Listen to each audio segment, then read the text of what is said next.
सोमवार से शरद नवरात्रि का पर्व शुरू होने जा रहा है, जिसको लेकर देश भर के मंदिरों में माता के स्वागत की तैयारियां जोरों पर चल रही हैं। और इसी कड़ी में दिल्ली के ऐतिहासिक झंडेवाला मंदिर में भी नवरात्रि को लेकर विशेष इंतजाम किए गए हैं, जहां से टोटल टीवी संवाददाता विशाल सिंह ने खास बातचीत की है मंदिर के प्रमुख पुजारी से, जिन्होंने इस नवरात्रि की महत्वता और भक्तों के लिए पूजा विधि विधान की खास जानकारी दी है।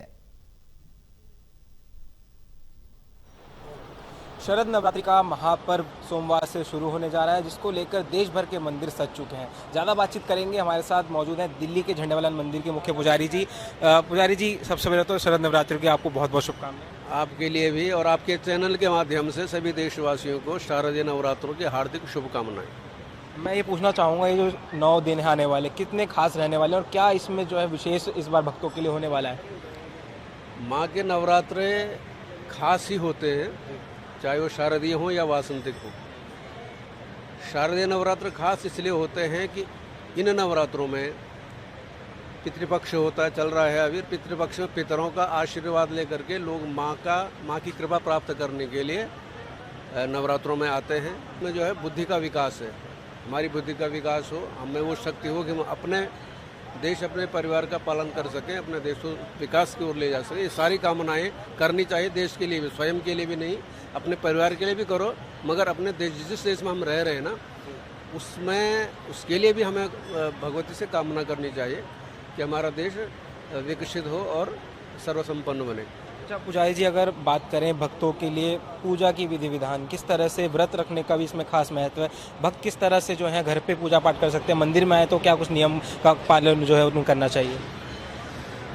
व्रत अर्थात संकल्प, व्रत माने होता संकल्प। संकल्प क्या लेना है? संकल्प ये लेना है कि हम जो है बुरी चीज़ों की ओर न जाएं, बुरे समाज में न जाएं, हमारा समाज बुरा ना हो, हमारे बच्चों की बुद्धि बुरी ना हो। ये सारी वही संकल्प है। वो जहाँ तक घरों की बात है, घरों में माँ जो भी लोग नवरात्र मनाते हैं वो एक चौकी बनाएं, उस चौकी में लाल कपड़ा रखें और उसमें माता की मूर्ति को रखें।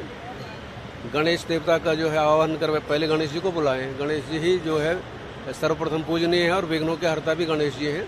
इस प्रकार गणेश जी की पूजा करने के बाद 9 ग्रहों का भी ध्यान कर दीजिए। उनका नाम, अगर आपको ध्यान नहीं आता है, मंत्र नहीं है, तो नाम ले सकते हैं।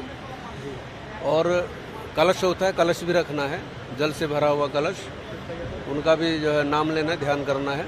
और माता जी की पूजा करनी है, जो जितना आप जानते हैं कर सकते हैं वो करनी है। और खेतरी माता को जो है बीजना है वहाँ पे।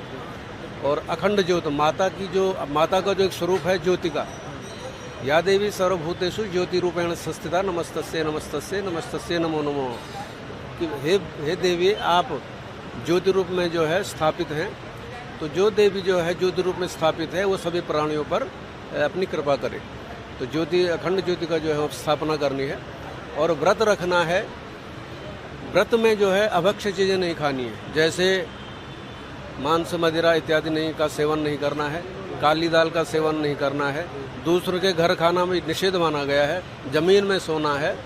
ये बहुत कड़े नियम है नवरात्र के, लेकिन हर कोई कर नहीं पाता है। उसमें से कुछ जो कर सकते हैं वो जरूर करें, जो आपसे हो सकते हैं।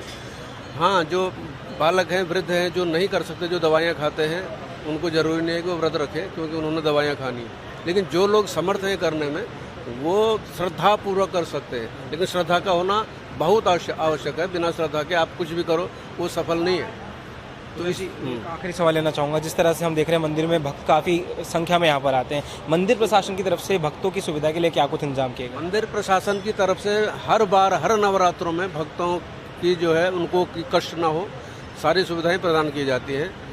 जल की व्यवस्थाएं होती हैं, भोजन की व्यवस्था है, रास्ते में चटाइयाँ बिछी हैं ताकि कंकर पत्थर ना चुभे, गर्मी ना हो, पंखे लगे हुए हैं, सुरक्षा के लिए पुलिस लगी हुई है, मंदिर के सेवादार हैं, किसी को किसी भी प्रकार की परेशानी न हो। मंदिर प्रशासन ये पूरी तरह उनका ध्यान रखता है और वही हो भी रखा है। अभी मंदिर जो है भव्य तरीके से सजाया गया है, हर बार अलग अलग तरीके से सजाया जाता है।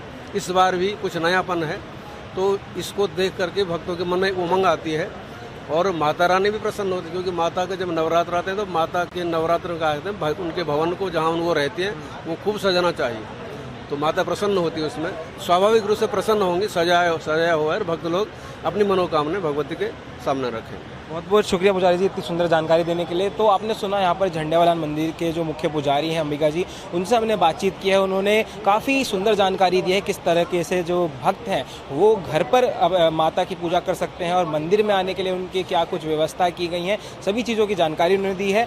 और आप भी अगर चाहें तो दिल्ली के मशहूर तमाम मंदिरों में पहुँच सकते हैं। झंडेवालान मंदिर में पहुँचने के लिए आपको मेट्रो या फिर बस के जरिए आप सीधे तौर पर यहाँ पर आ सकते हैं। सहयोगी पिंटू के साथ दिल्ली से टोटल टीवी के लिए विशाल सिंह।